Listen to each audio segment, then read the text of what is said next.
Salut, c'est Marco de Top for Phone. On se retrouve aujourd'hui pour la vidéo de comparatif express entre le Wiko Pulp 4G et le Wiko Pulp Fab 4G que vous voyez à droite de cette image. Donc Pulp à gauche, Pulp Fab à droite. Deux mobiles, vous l'avez compris, qui font partie de la marque Wiko, qui sont des Wiko et qui sont bien tous les deux des Pulp, sachant que la différence significative entre les deux, parmi d'autres, mais en tout cas la principale différence, c'est notamment la taille, puisque le Fab est le plus grand des deux, le Fab étant un phablet de 5,5 pouces, alors que le Pulp tout court est un smartphone de 5 pouces. Voilà. Donc on va y revenir de toute façon tout au long de cette vidéo, puisque cette vidéo a pour but de vous permettre de voir les distinctions, quelles sont les différences entre ces deux mobiles. Principale différence aussi, enfin l'une des principales différences, c'est le prix. On est en décembre 2015 lorsque je fais cette vidéo. Le Pulp est commercialisé au prix de 149 €, prix maximum conseillé, et le Pulp Fab est commercialisé au prix de 179 € maximum conseillé. Donc il y a 30 € d'écart déjà entre les deux. Eh bien, ça peut effectivement jouer au moment de l'achat, forcément, on s'en doute. Alors, on va faire le petit tour du propriétaire. Vous allez remarquer que les deux téléphones ont un look extrêmement similaire. Alors, mis à part la taille, bien sûr. Alors, la taille, c'est 1,1 cm de plus pour le Pulp Fab en longueur et 0,5 cm de plus en largeur. Donc, on le voit tout de suite, il est plus grand. Mais c'est pas non plus explosif, c'est-à-dire qu'il est plus grand, mais c'est pas non plus une taille démentielle par rapport au Pulp tout court. Le poids, 17 grammes de plus aussi pour le Pulp Fab, donc il est plus lourd aussi en raison de la taille, forcément, ça c'est un des critères, mais aussi en raison de la batterie qui est plus grande. Bon. Alors, si on en revient au niveau de l'esthétique, du design, vous remarquerez que tous les deux ont sensiblement le même design. Sur la face avant, on a exactement la même chose, le logo Wiko en haut à droite, en haut à gauche, pardon. Caméra frontale, c'est la même, d'ailleurs, on y reviendra tout à l'heure. Les touches, elles sont tactiles et non pas sensitives. La face avant est toujours noire. Quelle que soit la version couleur que vous allez prendre sur ce mobile, sachant que les deux ont les mêmes versions couleur.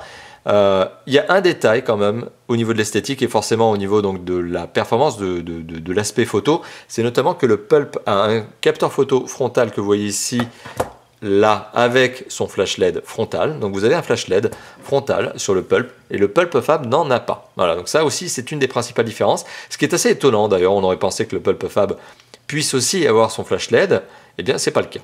Alors au dos, on a exactement les mêmes choses, on a tous les deux ont un cache-batterie amovible en plastique, imitation effet cuir, mais tous les deux c'est exactement les mêmes matériaux, c'est d'ailleurs la même souplesse au niveau du châssis. Je vous engage à voir les deux tests. Je vous avais parlé notamment de la souplesse des deux téléphones, donc le manque de rigidité, j'en avais parlé sur les tests. D'ailleurs, vous retrouverez les liens cliquables dans la description de cette vidéo, mais aussi en annotation sur la vidéo elle-même, au démarrage de la vidéo, vous avez peut-être pu les voir. Alors les couleurs, c'est pareil, il y a du noir, il y a du blanc pour les deux, il y a du rouge, du bleu pour les deux, et aussi du chocolat, une sorte de marron clair, voilà, chocolat. Bon, donc au niveau de l'esthétique, on est globalement sur la même chose, si ce n'est la taille, forcément, mais aussi le capteur photo frontal qui n'est pas accompagné d'un flash LED d'un côté et qui l'est de l'autre. Bon. Autre chose, alors je vous l'ai dit, on a aussi les écrans, 5,5 pouces, 5 pouces, 5,5 pouces et 5 pouces qui ont la même résolution. Donc forcément, la densité de pixels, eh bien, elle est moindre sur le Pulp Fab. Alors, pour reprendre un petit peu les choses, 1280 pixels par 720 pixels, c'est la résolution qu'on a sur les deux écrans. Le Pulp Fab, comme il a un écran plus grand, bah forcément ça étire les pixels, ça réduit la densité de pixels par pouce. L'image est un petit peu plus nette sur le Pulp tout court qu'elle ne l'est sur le Pulp Fab. 297 pixels par pouce, on est à la limite des 300, donc image tout à fait satisfaisante en termes de netteté sur le Pulp. Le Pulp Fab, lui, tombe à 264 pixels par pouce, donc il est un petit peu moins précis dans l'image, un petit peu moins net. Bon, c'est pas dramatique non plus, mais l'œil avisé s'en rendra compte, voilà, il le sentira, l'œil avisé.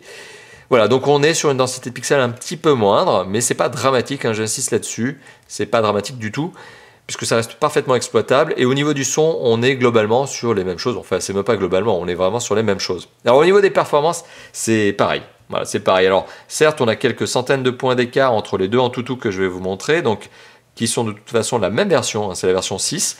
On est à 27 800 points et 28 300 points, mais dites-vous qu'en termes de performance, les deux téléphones fonctionnent exactement de la même manière. Ils ont d'ailleurs les mêmes composants, donc ils sont aussi rapides l'un que l'autre.